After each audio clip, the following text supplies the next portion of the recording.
कि नीट के all India rank 1 ने खुद से अपनी लाइफ खत्म कर ली।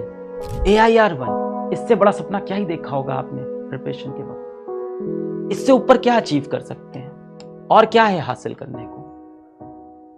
मैं तो बहुत कोशिश करता हूं, आपको हमेशा सिखाऊं कि IIT नीट ही जीवन में सब कुछ नहीं है। किस तरह से सक्सेसफुल होना है ये हम सब टीचरों पेरेंट्स ने बच्चों को बहुत सिखाया, पर किस तरह फेलियर को हैंडल करना है हम लोग नहीं सिखा पाए।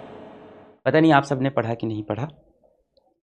देखो, आप लोग को ये तो पता है कि मतलब आज फिजिक्स वाला की वजह से कुछ नहीं तो हर साल कुछ 15,000 बच्चे डॉक्टर बनते हैं, है ना। एवरी ईयर, हर वर्ष ऐसे 15,000 डॉक्टर, 10,000 डॉक्टर फिजिक्स वाला से पढ़ के बनते हैं। और हमें लगता भी है कि इन्होंने लाइफ में कितनी बड़ी चीज़ अचीव कर ली भाई, जिसके लिए आप दिन रात मेहनत करते हो नीट के उस पेपर के लिए, उसके लिए इन्होंने मेहनत की, सेलेक्ट हुए, जहाँ जाना आपका सपना होता है वो सपना ये पूरा करते हैं। किसी की रैंक 10,000 आती है, किसी की रैंक 100, तो किसी की रैंक 1 भी आती है। पर इन सब के बीच अभी आपने देखा होगा रिसेंटली एक बड़ा ही अजीब सा इंसिडेंट आया कि नीट के ऑल इंडिया रैंक 1, मतलब बहुत ही ये दर्दनाक है, शॉकिंग है, सोचने पे मजबूर करने वाली चीज़ है कि नीट के AIR 1, नीट 2017 के AIR 1 ने खुद से अपनी लाइफ खत्म कर ली। बड़ा ही दर्दनाक और सोचने वाली बात है। AIR 1, इससे बड़ा सपना क्या ही देखा होगा आपने प्रिपरेशन के वक्त। इससे ऊपर क्या अचीव कर सकते हैं और क्या है हासिल करने को। आपको यही तो लगता होगा ना जीवन में, मेरा इस ये नीट का एग्जाम निकल जाए, मेरा IIT का एग्जाम निकल जाए, मेरी 5,000 रैंक आ जाए, मेरी 500 रैंक आ जाए। और सबसे बड़ा सपना आप क्या देख सकते हो, रैंक 1 आ जाए। और इस एग्जाम के लिए आप पूरा स्ट्रेस लेते हो, परेशान रहते हो, आप कहते हो ये हो जाए तो जीवन में और कोई दुख नहीं होगा। अक्सर बच्चे ही सोचते हैं ना कि ये बस हो जाए, उसके बाद जीवन में मेरे पास कोई दुख नहीं होगा। अब बताइए, ऑल इंडिया रैंक 1 नीट 2017 में आई और इस बच्चे ने भी, ये तो डॉक्टर हैं बल्कि अब तो MD कर रहे थे मौलाना आजाद से, मैमसी से, इतने रेपुटेड कॉलेज से MD कर रहे थे मैमसी से, AIR 1 नीट के अंदर। और ऐसे डॉक्टर ने भी, ऐसे बच्चे ने भी खुद से अपनी जान ले ली। मतलब कुछ तो है जो इस एग्जाम से भी बहुत बड़ा है जीवन में। इस बारे में मैंने एक सोशल मीडिया पे थोड़ा सा लिखा तो कुछ लोगों ने बोला कि आपकी गलती है। मैं मानता हूं मेरी गलती है, हम सभी टीचर्स की गलती है, भारत के सभी टीचर्स की, हम सभी पेरेंट्स की गलती है, सारे अभिभावकों की गलती है, और पूरे समाज, पूरी सोसाइटी की भी गलती है। मैं तो बहुत कोशिश करता हूं, आपको हमेशा सिखाऊं कि IIT नीट ही जीवन में सब कुछ नहीं है।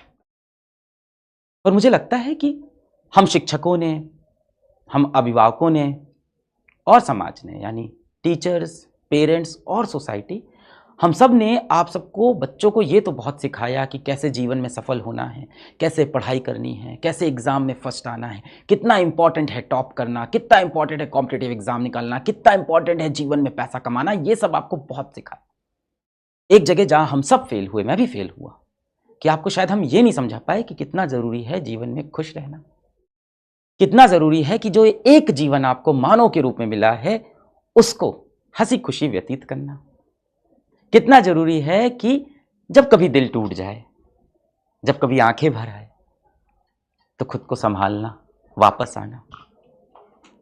किस तरह से सक्सेसफुल होना है ये हम सब टीचरों पेरेंट्स ने बच्चों को बहुत सिखाया, पर किस तरह फेलियर को हैंडल करना है हम लोग नहीं सिखा पाए। I also ask for forgiveness from God above, भगवान से माफी मांगता हूं। मैं, आप देख रहे हो, हमेशा से ये कोशिश करता हूं और बहुत बताता हूं कि जीवन में कभी हार नहीं माननी है। आप जीवन में बहुत बार हारोगे, बहुत बार हारोगे, पर फेलियर नहीं होंगे। मैंने बहुत बताई सब बातें, आगे और बताऊंगा, और ज्यादा इस पर काम करूंगा। मतलब इंसान को लगता है ना कि ये होने के बाद क्या रह गया था लाइफ में। शायद हम लोग बच्चों को ये बहुत सिखाते हैं कि जीवन में सफल होना बहुत जरूरी है, ये नहीं सिखाते कि हारने के बाद कैसे वापस आना है। किसी व्यक्ति से बहुत प्रेम है, बहुत लगाव है, वो अगर छोड़ के चला जाए, दिल के टुकड़े हो जाए, तो भी खुद को कैसे संभालना है। किस दिन हो सकता है माँ बाप बहुत ज़्यादा डांट दें, कुछ बहुत कड़े शब्द कह दें, तो कैसे उनकी बात को दिल पे नहीं लगाना है, चीज़ों को कैसे लेट गो करना है, शायद ये नहीं सिखा पाए हम लोग। We fail, we all fail, me, all teachers, all parents. अभी तक तो हम लोग बोलते थे उस बच्चे का आईआईटी नहीं निकला इसलिए उसने अपना जीवन खत्म कर लिया, उस बच्चे का मेडिकल का एग्जाम नहीं निकला उसने जीवन खत्म कर लिया, इस बच्चे का यूपीएससी एग्जाम नहीं निकला इसलिए उसने अपना जीवन खत्म कर लिया, वो डिप्रेशन में चला गया। थोड़ा समझ में आ रही थी बात। अब एक बच्चा ऐसा है जिसने रैंक 1 निकाली है, इससे ऊपर कुछ नहीं, और ऐसा बच्चा भी मैमसी में एमडी कर रहा है, वहां जाके अपना जीवन ऐसा डॉक्टर खत्म करता है। ये एक बड़ा क्वेश्चन उठाता है हम सबके ऊपर कि क्या जीवन में ये एग्जाम सब कुछ है? अगर है तो ये अचीव करने के बाद भी उसके जीवन में कुछ तो कमियां रह गई थी। दैट मीन्स बेटा this exam is not everything, life is beyond this NEET का एग्जाम, आईआईटी का एग्जाम, यूपीएससी का एग्जाम, आपकी एक जॉब जिससे आप प्यार करते हो, इन सब के बियॉन्ड जीवन है। It's very important, very very important to understand इस दुनिया में सबसे ज्यादा इंपॉर्टेंट आप खुद हो और कुछ नहीं है। चाहे आपके माँ बाप हो, चाहे आपकी बीवी हो, किसी का बच्चा हो, जो भी है, सबसे इंपॉर्टेंट बेटा आप हो। अब हमें ये बहुत सीखना है कि जीवन में जब बुरे पल आए, जब दर्द का पल आए, जब दिल टूट जाए, मैं एकदम समझता हूं आपकी फीलिंग, जब कभी कभी लगता है ना कि दिल टूट गया, आंख से आंसू गिरे जा रहे हैं और मन भी करता है रोने का। ऐसा नहीं कि कंट्रोल करना चाहते हैं आंसू, मन करता है कि रोएं, दरवाजा बंद कर दे और इस टाइम कोई बुलाए ना, किसी को फेस नहीं करना है, दरवाजा लॉक करके कमरे के अंदर सिर्फ रोना है इस समय, और खुद को कोसना है, खुद को गालियां देनी है, अपने भाग्य को, अपने लक को गाली देनी है, अपने गलतियों को गाली देनी है, खुद से परेशान, खुद से डिसअपॉइंटेड। ऐसे वक्त में कैसे हम चीज़ों को लेट गो करें, ये हम सबको सीखना है एज अ सोसाइटी। मैं पूरी कोशिश करूंगा कि इस तरह के और वीडियोस करूं। मैंने पिछले 3 साल में ऐसे बहुत वीडियोस किए जहां मैंने हर बार यही बताया कि जीवन में आपकी खुशी सबसे ज़्यादा इंपॉर्टेंट है, जीवन में आगे बढ़ना बहुत इंपॉर्टेंट है। कोई एक एग्जाम आपकी कहानी नहीं लिखता, और अब तो बताइए एग्जाम के बाद भी ये हाल है।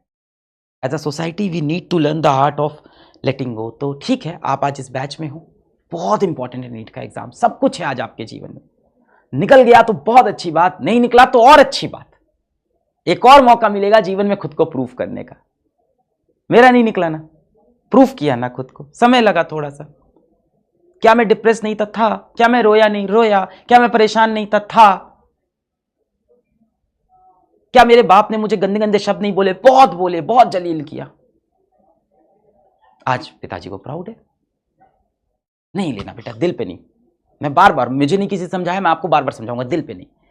5-10 साल देंगे, जीवन बदलेगा। और जब भी ऐसा फील करें आप, प्लीज बेटा प्लीज, आप या तो अपने दोस्तों से शेयर करें इस चीज को, या पीडब्ल्यू प्रेरणा आप सर्च कर लें। देखिए, कुछ ऐसा नहीं है जो प्रोडक्ट आपको खरीदना है, ये फ्री सर्विस है।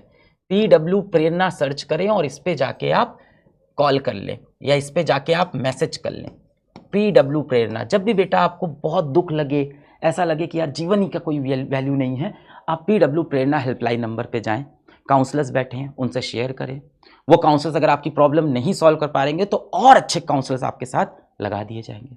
ये सारे भी प्रोफेशनल काउंसलर्स हैं। अगर इनकी बातों से भी आप सेटिस्फाइड नहीं हो तो और अच्छे डॉक्टर्स को आपके पास लगाएं। The point is you have to talk about it. मैंने बताया ना, भारत में हर 6 में से 1 बच्चा डिप्रेस्ड है। 1 out of every 6 students in India is depressed. And depression जो आप सोचते हो ना कि एक आदत लग गई किसी को, सिर्फ बोलते हैं लोग, नाटक करते हैं डिप्रेशन का, नहीं बेटा, एक डिसऑर्डर है ये। डिप्रेसिव डिसऑर्डर एक बीमारी है, ये किसी को भी हो सकती है, आपको भी, मेरे को भी। अगर आपको लग रहा है कि आपके आसपास किसी को डिप्रेशन नहीं है बेटा, तो आप छलावे में हो। हर 6 में से 1 बच्चे को डिप्रेशन है। तुम्हारे दोस्त, तुम्हारे ग्रुप में, तुम्हारे कॉलेज स्कूल में आगे की सीट पे बैठने वाला बच्चा, इंटरवल में तुम्हारे साथ खाना खाने वाला बच्चा, और हो सकता हो आपका क्लास का टॉपर AIR1 भी डिप्रेस्ड हो। ऐसा कोई बच्चा दिखे तो उसके पेरेंट्स को इन्फॉर्म करने की कोशिश करें, उससे जाके बात करें, उसको कन्विंस करें कि उसको काउंसलर को दिखाना चाहिए, डॉक्टर को दिखाना चाहिए, उसके पेरेंट्स को कन्विंस करें। जब इतना डिसऑर्डर होता है, दिमाग काम नहीं करता, इंसान बहुत गलत स्टेप, कभी अपनी जान लेता है, कई बार दूसरों की भी जान लेता है। ये भी होते हैं इंसिडेंट्स।